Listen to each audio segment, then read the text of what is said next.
مولانا انصار احمد کے بیانات سننے کے لیے مولانا انصار آفیشیل چینل کو سبسکرائب کریں۔ رحمۃ اللہ وبرکاتہ۔ آج 22 محرم الحرام 1447 ہجری۔ الحمدللہ وکفا وسلام علی عبادہ الذین اصطفى اما بعد فاعوذ باللہ من الشیطان الرجیم بسم اللہ الرحمن الرحیم۔ محمد الرسول اللہ والذین معه اشداء علی الکفار رحماء بینہم تراہم رکعا سجدا یبتغون فضلا من اللہ ورضوانا سیماہم فی وجوہہم من اثر السجود ذالک مثلہم فی التوراۃ ومثلہم فی الانجیل صدق اللہ العظیم۔ تذکرہ چل رہا تھا خلیفہ سوم داماد مصطفیٰ حضرت سیدنا عثمان غنی رضی اللہ تعالی عنہ کا، اور ان کی سیرت کے حوالے سے گزشتہ جمعے کچھ باتیں آپ کے سامنے عرض کی گئی تھی۔ انہی میں سے اول مرحلے میں جن لوگوں نے، جن صحابہ کرام نے حبشہ کی ہجرت فرمائی، ہجرتیں دو ہوئی، ایک ہجرت حبشہ کی ہوئی تھی اور ایک ہجرت مدینہ منورہ کی ہوئی تھی۔ چنانچہ حضرت سیدنا عثمان غنی رضی اللہ تعالی عنہ نے اپنی اہلیہ کے ساتھ حبشہ کی ہجرت فرمائی تھی، تو اس موقع پر حضور صلی اللہ علیہ وسلم نے فرمایا تھا کہ حضرت ابراہیم کے بعد میں حضرت عثمان پہلے شخص ہیں جنہوں نے اپنی فیملی کے ساتھ گویا ہجرت کی ہے۔ حضرت ابراہیم علیہ السلام اپنی بیوی کو لے کر مکہ مکرمہ چھوڑ آئے تھے، جس کو وادی غیر ذی زرع کہا جاتا ہے، اور حضرت عثمان غنی رضی اللہ تعالیٰ عنہ اپنی اہلیہ کو لے کر حبشہ تشریف لے گئے تھے۔ اور اس کے بعد میں پھر جب دوسری ہجرت ہوئی مدینہ منورہ کی، تو مدینہ منورہ کی بھی ہجرت سیدنا عثمان غنی رضی اللہ تعالیٰ عنہ نے فرمائی تھی۔ روایتوں میں ملتا ہے کہ ایک موقع پر حضور صلی اللہ علیہ وسلم گھر میں تشریف فرما تھے، اور کچھ اس انداز سے بیٹھے ہوئے جیسے ٹیک لگا کے انسان لیٹا ہوا ہوتا ہے تو آدھا بیٹھا اور آدھا لیٹا ہوتا ہے۔ تو حضور صلی اللہ علیہ وسلم اس کیفیت میں اپنے گھر میں تشریف فرما تھے۔ حضرت ابوبکر صدیق رضی اللہ تعالیٰ عنہ تشریف لائے، انہوں نے آنے کی اجازت چاہی، تو حضور صلی اللہ علیہ وسلم اسی حال میں رہے اور ان کو اجازت دے دی۔ وہ اندر آئے، بیٹھ گئے، بات چیت ہوتی رہی۔ کچھ دیر کے بعد پھر ایک صاحب آئے، حضرت عائشہ بیان فرماتی ہیں، تو پتہ چلا کہ سیدنا عمر ابن خطاب رضی اللہ تعالیٰ عنہ انہوں نے بھی آنے کی اجازت چاہی، حضور نے اجازت دے دی، وہ بھی اندر آئے، اور حضور اسی طریقے سے تشریف فرما تھے، گفتگو ہوتی رہی۔ پھر کچھ دیر کے بعد میں سیدنا حضرت عثمان غنی رضی اللہ تعالیٰ عنہ تشریف لائے، دروازے پر دستک دی، پوچھا کہ کون؟ کہا گیا عثمان۔ تو حضور صلی اللہ علیہ وسلم نے ان کو فوراً اجازت نہیں دی، بلکہ آپ اٹھ کر بیٹھ گئے۔ آپ کی ایزار آدھی پنڈلک تک تھی، اس کو آپ نے صحیح فرمایا، اور اس کے بعد میں پھر حضرت عثمان غنی رضی اللہ تعالیٰ عنہ کو اجازت دی۔ وہ آئے، بیٹھے، بات چیت ہوئی۔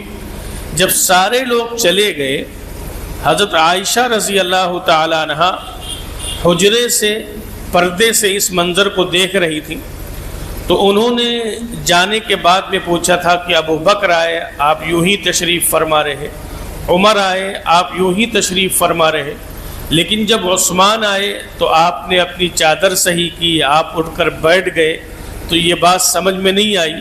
تو حضور صلی اللہ علیہ وسلم نے اس موقع پر فرمایا کیا میں اس شخص سے حیا نہ کروں جس سے آسمان کے فرشتے حیا کرتے ہیں؟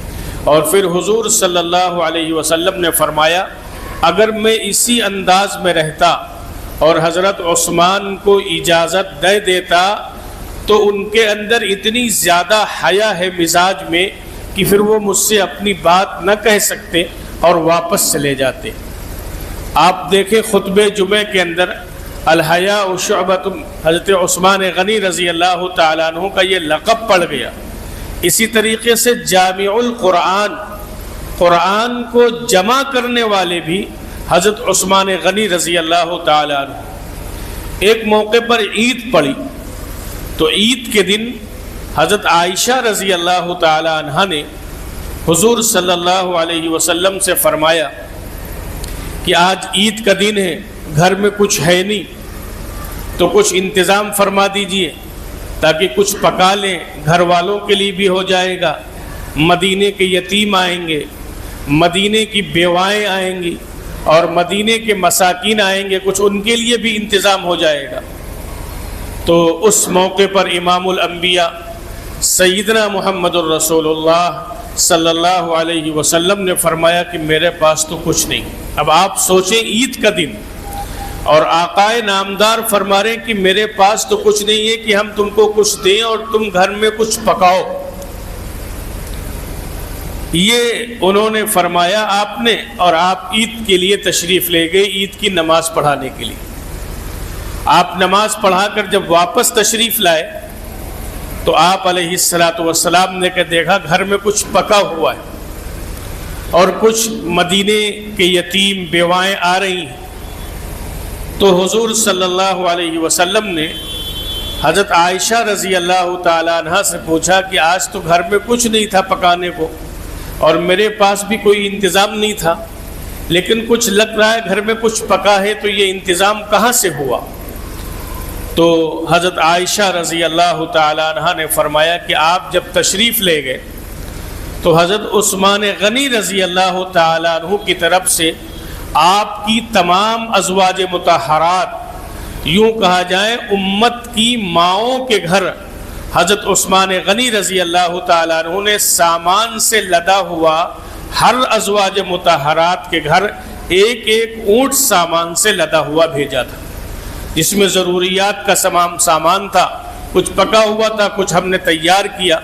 حضور صلی اللہ علیہ وسلم نے جب یہ بات حضرت عائشہ رضی اللہ تعالی عنہ سے سنی تو آپ نے حضرت عثمان کو دعا دی اور آپ نے فرمایا کہ اللہ حضرت عثمان کا حساب آخرت میں آسان فرما دے۔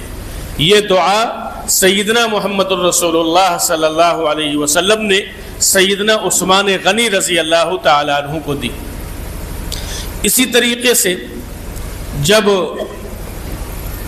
مدینہ منورہ ہجرت فرما کر صحابہ تشریف لے گئے تو وہاں پر پانی کی بڑی قلت اور دشواری تھی۔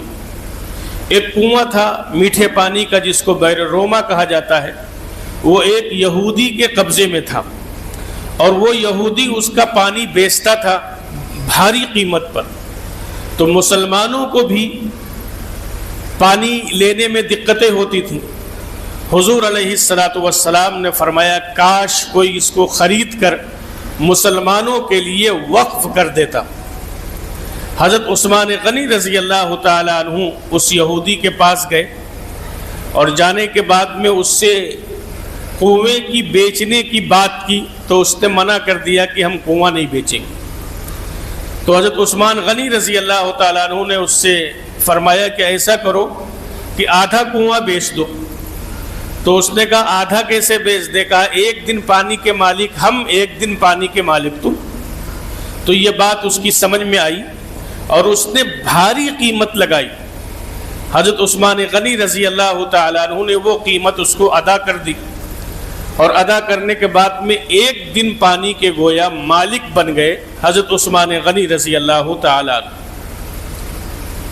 اب جس دن حضرت عثمان غنی رضی اللہ تعالیٰ عنہ کو باری ہوتی پانی دینے کی تو حضرت عثمان رضی اللہ تعالیٰ عنہ نے وہ پانی سب لوگوں کے لیے فری کر دیا۔ یہودی بیچتا تھا، آپ نے سب کے لیے فری کر دیا اور کہا چاہے اس سے مسلمان پئیں، چاہے اس سے یہودی پانی استعمال کریں، سب کے لیے پانی فری۔ اب جب پانی فری ہو گیا تو جس دن حضرت عثمان کی باری ہوتی تو سارے مدینے کے لوگ پانی بھر لیتے، اور جب اس یہودی کا دن آتا تو کوئی پانی لینے نہ آتا، تو اس نے حضرت عثمان سے کہا کہ یہ بھی خرید لو، تو اس کی بھی قیمت دی حضرت عثمان غنی رضی اللہ تعالی عنہ نے، اور آ کر حضور صلی اللہ علیہ وسلم سے فرمایا کہ یا رسول اللہ صلی اللہ علیہ وسلم، بیر روما میں نے، اللہ نے مجھے توفیق دی اور میں نے خرید کر آپ کے حوالے کرتا ہوں اور مسلمانوں کے لیے وقف کرتا ہوں۔ چنانچہ وہ کنواں مسلمانوں کے لیے سیدنا عثمان غنی رضی اللہ تعالیٰ عنہ نے وقف کر دیا، اور مسلمانوں کو پانی کے لیے، بلکہ یوں کہا جائے مدینے والوں کے لیے پانی کی سہولت ہو گئی اور پانی کی آسانی ہو گئی۔ اس لیے اگر اللہ رب العزت والجلال آپ کو کچھ وسعت دے، کچھ مال دے، تو یقیناً اس وسعت مال میں آپ غریبوں کا خیال رکھیں، آپ حاجت مندوں کا خیال رکھیں، آپ ضرورت مندوں کا خیال رکھیں۔ اس لیے جو شخص ضرورت مندوں کی مدد کرے گا، جو شخص مساکین کی مدد کرے گا، جو شخص بیماروں کو دوا دلائے گا، تو وہ ایسا ہے گویا وہ اللہ کو قرض حسنہ دے رہا ہے، اور جو اللہ کو قرض حسنہ دے گا تو اللہ دنیا میں اس سے زیادہ اس کو لوٹا دے گا، اور آخرت میں اللہ رب العزت والجلال اس کو اتنا اجر دے گا کہ انسان آخرت میں اس اجر کو دیکھ کر تصور نہیں کر سکتا ہے کہ ہمیں آخرت میں اتنا اجر ملے گا۔ قرآن کریم میں اللہ تعالیٰ نے مثال بیان کی سورہ بقرہ میں کہ جیسے ایک دانہ ہے، اس دانے کو آپ نے زمین کے اندر گاڑا، پھر تنا بنا، پھر اس کے بعد میں درخت بنا، اور اس درخت کے اندر 7 بالیاں آئیں، اور ہر بالی میں 100 دانے ہوئے، تو ایک درخت لگایا تھا، ایک بیج بویا تھا، اور اس سے جو پودا نکلا تو اس میں 700 دانے بنے۔ اللہ فرما رہے ہیں مثل الذین ينفقون اموالهم فی سبیل اللہ کمثل حبۃ انبتت 7 سنابل فی کل سنبلۃ 100 حبہ۔ اللہ فرما رہے ہیں کہ اگر تم 1 روپیہ اللہ کے بندوں اور ضرورت مندوں میں خرچ کرو گے تو اللہ اس کو 700 گنا بڑھا کر تم کو دے گا، واللہ یضاعف لمن یشاء، اور اللہ اس سے زیادہ کتنا بڑھا دے گا وہ اللہ کے علم میں ہے۔ تو حضرت عثمان غنی رضی اللہ تعالیٰ عنہ کے اندر سخاوت کی بہت صفت تھی، آپ کو ذی النورین بھی کہا جاتا ہے، اور آپ سخی بہت تھے، لوگوں کی خوب مدد کرتے تھے، لوگوں کو خوب نوازتے تھے، یہ حضرت عثمان غنی رضی اللہ تعالیٰ۔ اسی طریقے سے جب مسجد نبوی کی توسیع کی ضرورت ہوئی کہ مسجد نبوی کو چوڑا کیا جائے، تو اس کے بغل میں ایک زمین پڑوس پہ بک رہی تھی، حضور صلی اللہ علیہ وسلم نے فرمایا کہ جو شخص اس زمین کو خرید کر مسجد نبوی کے لیے وقف کرے گا، میں جنت میں اس کے گھر کی ضمانت دیتا ہوں، میں جنت میں اس کے گھر کی ضمانت دیتا ہوں۔ چنانچہ حضرت عثمان غنی رضی اللہ تعالیٰ عنہ نے اس کو خریدا، اور خریدنے کے بعد میں وقف کیا، جس سے مسجد نبوی توسیع ہوئی اور نمازیوں کی سہولت ہوئی، اور آقا صلی اللہ علیہ وسلم کی بشارت کے امیدہ وار ہوئے کہ جو شخص اس کو خریدے گا میں اس کو جنت کی خوشخبری اور جنت کی بشارت دیتا ہوں۔ ایک موقع پر حضور صلی اللہ علیہ وسلم نے حضرت عائشہ رضی اللہ تعالیٰ عنہ سے فرمایا کسی کو بلاؤ، مجھے کچھ بات کرنی۔ تو حضرت عائشہ نے فرمایا کہ حضرت ابو بکر کو بلائیں، تو حضور نے فرمایا کہ ان کو نہیں، کسی اور کو بلاؤ۔ تو حضرت عائشہ فرماتی ہیں کہ میں نے کہا کہ حضرت عمر کو بلاؤں، تو حضور نے فرمایا کہ ان کو نہیں، کسی اور کو بلاؤ۔ پھر میں نے کہا کہ حضرت عثمان کو بلاؤں، تو حضور صلی اللہ علیہ وسلم نے فرمایا ہاں حضرت عثمان کو بلاؤ۔ جبکہ ہوتا یہ تھا کہ عام موقع پر حضور حضرت ابو بکر کو بلاتے تھے یا حضرت عمر کو بلاتے تھے، لیکن حضرت عائشہ فرماتی ہیں کہ اس موقع پر حضور نے فرمایا کہ عثمان کو بلاؤ۔ حضرت عثمان غنی رضی اللہ تعالیٰ عنہ جب تشریف لائے تو حضرت عائشہ کا جو حجرہ تھا تو اس حجرے میں ایک پردہ پڑا ہوا تھا. اگر کوئی باہر کا آدمی نہیں ہوتا تھا تو پردہ حضرت عائشہ فرماتی ہیں کہ ہم ہٹا دیا کرتے تھے, اور اگر کوئی باہر کا آدمی آتا تھا جس سے پردہ کرنا ہوتا تھا تو پردہ گرا دیا کرتے تھے. حضرت عثمان غنی جب آئے, اب چونکہ یہ باہر کے آدمی تھے, وہ یا محرم نہیں تھے, تو حضرت عائشہ فرماتی کہ میں نے پردہ گرا دیا, اور میں حضور سے اگر کوئی گفتگو کرتا تھا یا حضور کسی سے بات کرتے تھے تو میں اس کی بات کان لگا کر نہیں سنتی تھی اس بات کو. لیکن جب حضور نے حضرت عثمان کے بارے میں فرمایا کہ ابو بکر کو نہ بلاؤ, عمر کو نہ بلاؤ, عثمان کو بلاؤ, تو حضرت عائشہ فرماتی ہیں کہ جب وہ آ گئے تو میں کان لگا کر سننے لگی کہ حضور صلی اللہ علیہ وسلم حضرت عثمان غنی رضی اللہ تعالیٰ عنہ سے کون سی گفتگو فرما رہے ہیں. تو کہتے ہیں کہ میں نے جب کان لگائی اور سنا تو حضور فرما رہے تھے کہ عثمان, اللہ تم کو ایک قمیص پہنائے گا, اللہ تم کو تمہارے جسم کے اوپر گویا ایک لباس پہنائے گا, اور لوگ اس کو اتارنے کی کوشش کریں گے, لوگ اس کو اتارنے کی کوشش کریں گے تو تم اس کو اتار دینا, لیکن مدینے میں خونریزی نہ ہونے دینا. یہ بات جناب رسول اللہ صلی اللہ علیہ وسلم نے سیدنا عثمان غنی رضی اللہ تعالیٰ عنہ سے فرمائی تھی. چنانچہ ابھی آپ کچھ تذکرہ آئے گا. حضرت عثمان غنی رضی اللہ تعالیٰ عنہ کی اہمیت کا اندازہ لگائیں کہ حضور صلی اللہ علیہ وسلم کے بعد جب حضور کے جانشین بنے حضرت سیدنا صدیق اکبر رضی اللہ تعالیٰ عنہ, تو انہوں نے ایک شورا بنائی تھی, ایک کمیٹی بنائی تھی حضرت ابوبکر صدیق رضی اللہ تعالیٰ عنہ نے, جس سے باہم مشورہ کرتے تھے اور کوئی فیصلہ کرتے تھے. تو اس مشاورتی کمیٹی میں حضرت عثمان غنی رضی اللہ تعالیٰ عنہ بھی تھے.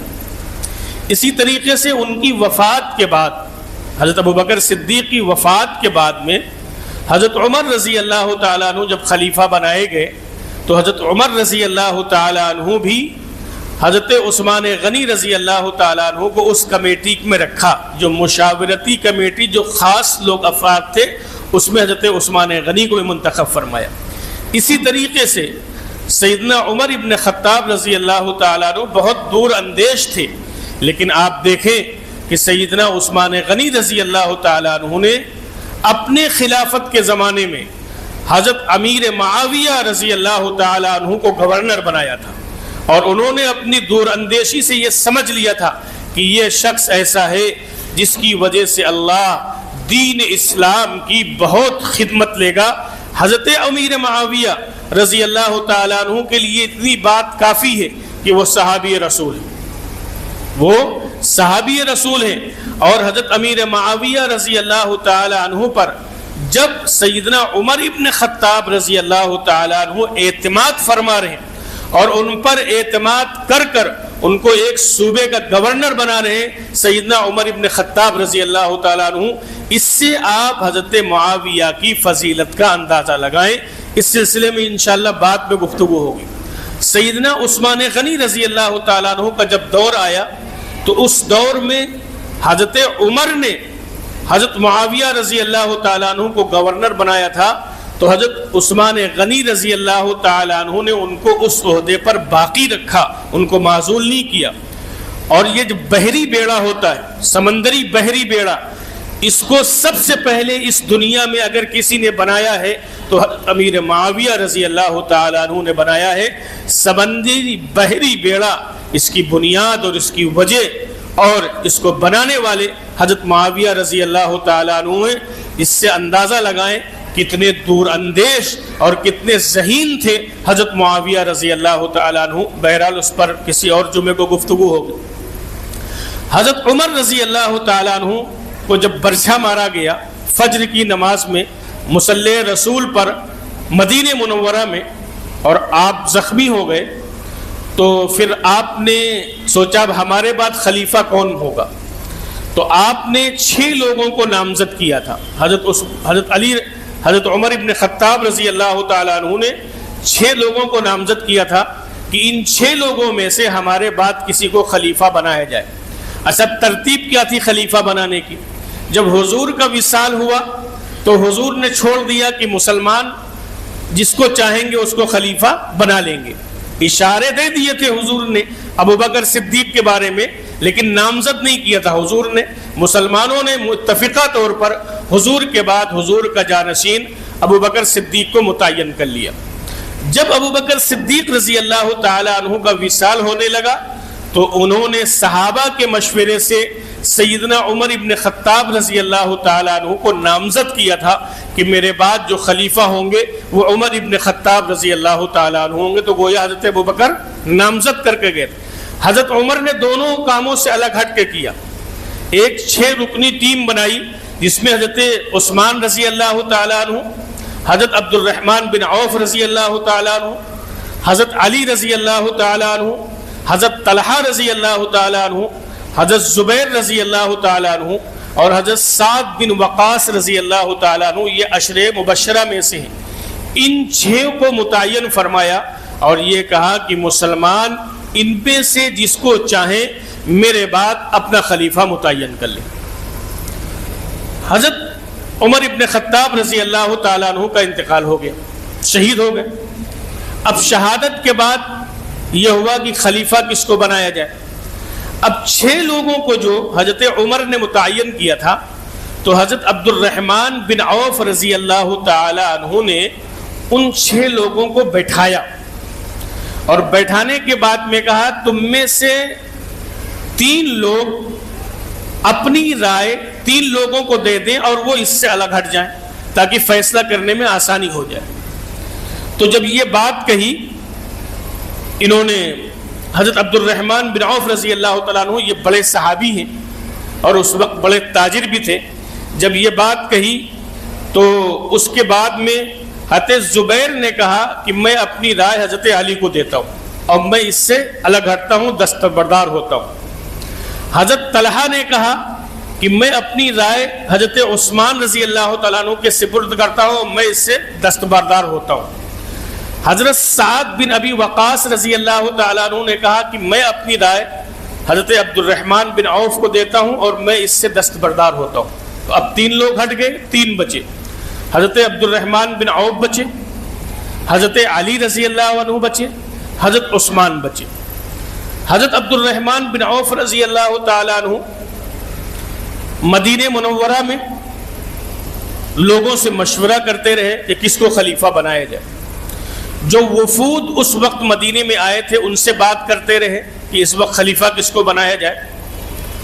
پھر اس کے بعد میں چند دن اس میں لگے تو ایک دن حضرت عبد الرحمن بن عوف نے حضرت علی اور حضرت عثمان کو بیٹھایا اور حضرت علی کو بلایا اور کہا کہ اگر تم کو خلیفہ چنا جائے تو تم انصاف سے کام لوگے، انصاف سے کام لینا، اور اگر حضرت عثمان کو خلیفہ بنایا جائے تو کیا تم ان کے ہاتھ پر بیعت کرنے کو تیار ہو؟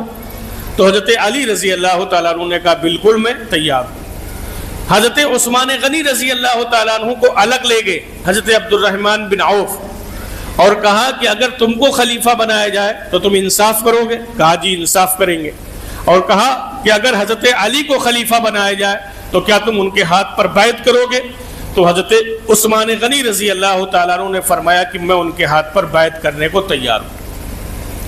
تو بہت غور و فکر کے بعد، بہت رائے کے بعد، بہت مشوروں کے بعد میں حضرت عبد الرحمن بن عوف ایک مجلس میں تھے، اٹھے اور اٹھنے کے بعد میں حضرت عثمان غنی رضی اللہ تعالیٰ عنہ کے ہاتھ پر بیعت کی اور کہا کہ اب تم کو 3را خلیفہ منتخب کیا جاتا ہے۔ اور اس کے بعد میں پھر حضرت علی رضی اللہ تعالیٰ عنہ اٹھے اور انہوں نے بھی حضرت عثمان غنی رضی اللہ تعالیٰ عنہ کے ہاتھ پر بیعت کی کہ ہم حضرت عثمان غنی کو اپنا خلیفہ تسلیم کرتے ہیں۔ ایک روایت اور ملتی ہے، ایک روایت یہ ملتی ہے کہ جب حضرت عبد الرحمن بن عوف رضی اللہ تعالیٰ عنہ نے سب سے رائے لے لی اور رائے لینے کے بعد 3 لوگ بچے تھے، عبد الرحمن بن عوف، حضرت علی، حضرت عثمان، تو حضرت عبد الرحمن بن عوف نے کہا کہ میں تو اس سے دستبردار ہوتا ہوں، میں اس سے دستبردار ہوتا ہوں اور میں 3را خلیفہ، میں کیا پورا مدینہ، پورے اہل اسلام تو تیسرا خلیفہ منتخب کرتے ہیں وہ حضرت عثمان کو منتخب کرتے ہیں، تو بعض لوگوں نے لکھا سب سے پہلے حضرت علی کرم اللہ وجہہ کھڑے ہوئے، اور کھڑے ہونے کے بعد میں حضرت عثمان سے بیعت کی، اطاعت کی بیعت کی کہ ہم آپ کو خلیفہ تسلیم کرتے ہیں۔ تو حضور علیہ السلام کے تشریف لے جانے کے بعد میں حضور کے تیسرے خلیفہ کون ہیں؟ سیدنا عثمان غنی رضی اللہ تعالیٰ عنہ ہیں۔ کچھ لوگوں نے ایک قوالی چلائی تھی بہت پہلے، دمادم مست قلندر علی کا پہلا نمبر، آپ سمجھتے تھے یہ قوالی ہے اور ہم یہ سمجھتے ہیں کہ یہ تبرہ ہے حضرات صحابہ کرام کا۔ اصل ترتیب کیا ہے؟ پہلا نمبر حضرت ابوبکر صدیق کا ہے، دوسرا نمبر سیدنا عمر ابن خطاب کا ہے، تیسرا نمبر حضرت عثمان غنی کا ہے، چوتھا نمبر حضرت علی مرتضیٰ کا ہے۔ یہ شیعوں کی ایک محنت اور ایک سازش تھی تاکہ سنیوں کے دماغ میں یہ بیٹھ جائے جو وہ یہ کہتے ہیں کہ حضرت علی سے حضرت ابوبکر نے خلافت چھین لی تھی، تو اسی عقیدے کے تحت وہ قوالی بنی گئی، دمادم مست قلندر علی کا پہلا نمبر۔ اور آپ اس کے جواب میں کیا کہیں گے؟ ہم قوالی تو نہیں کہیں گے، لیکن اگر بات آئے گی تو یہ کہیں گے دمادم مست قلندر ابوبکر کا پہلا نمبر، ابوبکر کا پہلا نمبر۔ حضرت علی رضی اللہ تعالیٰ عنہ چوتھے خلیفہ ہیں۔ تو بہرحال اس انداز سے حضرت عثمان غنی رضی اللہ تعالیٰ عنہ کو تیسرا خلیفہ منتخب کیا گیا۔ باقی کچھ باتیں انشاءاللہ اگلے ہفتے عرض کر دی جائیں۔